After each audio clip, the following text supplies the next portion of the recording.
বন্ধুরা কেমন আছেন? সকলের সুস্বাস্থ্য কামনা করেই কিছু কথা আলোচনা করি। কথাটা হচ্ছে, দেখুন, আমাদের একটি মাত্র স্বাস্থ্য, তাই তো?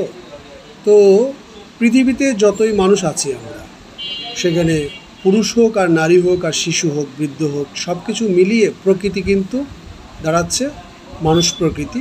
আর এই মানুষ প্রকৃতির মধ্যে ভাগ রয়েছে ৮টি।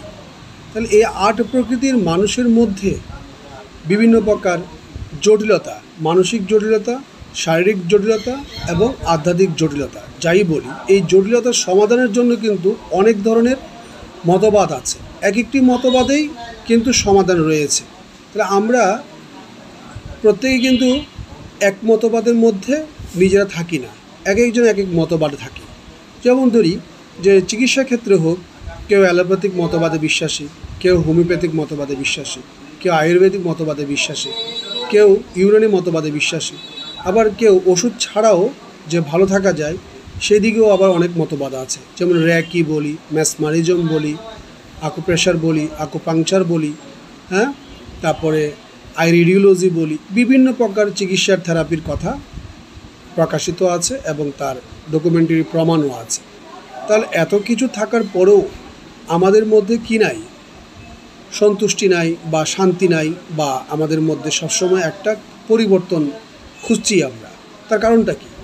তার কারণ, প্রথম কারণ হচ্ছে আমরা আমাদের নিজের যেই ভিতরগত যে শক্তি, সে শক্তির প্রতি আমাদের কি নাই? মনোযোগ নাই, বা আমরা এই আমাদের অজ্ঞতাকে আমরা এখনো পর্যন্ত ক্লিয়ার করছি না, যার কারণে আমাদের মধ্যে এই ধরনের একটা অস্থিরতা কাজ করে। তাহলে এখন আমরা জানি যে আমাদের এই ভিতরগত অজ্ঞতাকে আমরা কীভাবে জানব। এটার বিষয়টা হচ্ছে, আমাদের দেহটা পঞ্চভৌতিক জগতের একটি বিশেষ উপাদান। তার সাথে আমাদের বডির মধ্যে 7 ধরনের কি রয়েছে? মৌলিক উপাদান রয়েছে। এই মৌলিক উপাদানগুলোর নাম হচ্ছে রস, রক্ত, মেদ, মাংস, অস্থি, মজ্জা, শুক্র। এই 7টি উপাদান যাদের পরিপক্ক হয়, তখন তার মধ্যে কি আসে?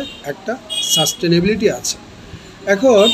এখন আমরা জানতে পারি যে এইগুলোকে আমরা কিভাবে জানবো, বা এই ধরনের অপ্রচলিত কথা শোনার পরে আমাদের মধ্যে কী ধরনের চঞ্চলতা কাজ করতে পারে। এগুলো মোটেও অপ্রচলিত কথা নয়, এগুলো মূলত জ্ঞানতত্ত্বের বিষয়, স্বাস্থ্যের সাথে সম্পর্কিত বিষয়। আপনারা আপনাদের পরিচিতদের মধ্যে বিষয়গুলো নিয়ে আলোচনা করলেই এর সম্পর্কে আপনারা সহজে সমাধান জানতে পারবেন। আর এই ক্ষেত্রে আপনারা নিজেরা পড়াশোনার প্রতি আগ্রহী হন, জানার জন্য চেষ্টা করুন, তাহলে অবশ্যই সমাধান খুঁজে পেয়ে যাবেন। তখন যেটা হবে যে আমরা মতবাদ থেকে নিজেদেরকে সরিয়ে নিয়ে তখন আমরা ফিক্সড বিদ্যা জানব এবং ওইটার উপরে নিজেদের স্থিরতাকে ফিরিয়ে আনব। তখনই আমাদের কনসাস মাইন্ড অত্যন্ত শক্তিশালী হবে, তখনই আমাদের মধ্যে শান্তি আসবে। আর এই শান্তি আনার জন্য প্রথম আমাদেরকে শুনতে হবে। শোনার কান যাদের তৈরি হবে, তখন সেভাবে আমাদের দেখার চোখ তৈরি হবে। দেখার চোখ তৈরি হলে আমাদেরকে ভিতর থেকে আমাদের ভাব উৎপন্ন হবে, সেভাবে আমরা বলবো, করব, সেভাবে আমাদের চরিত্র তৈরি হবে। আমাদের চরিত্র তৈরি যখন একসাথে সকলের চরিত্র তৈরি হবে, তখন আমাদের একটি সুস্বাস্থ্যের সংস্কৃতি তৈরি হবে। তখনই আমরা স্বাস্থ্যকে অগ্রাধিকার দিয়ে চিন্তা করতে পারবো।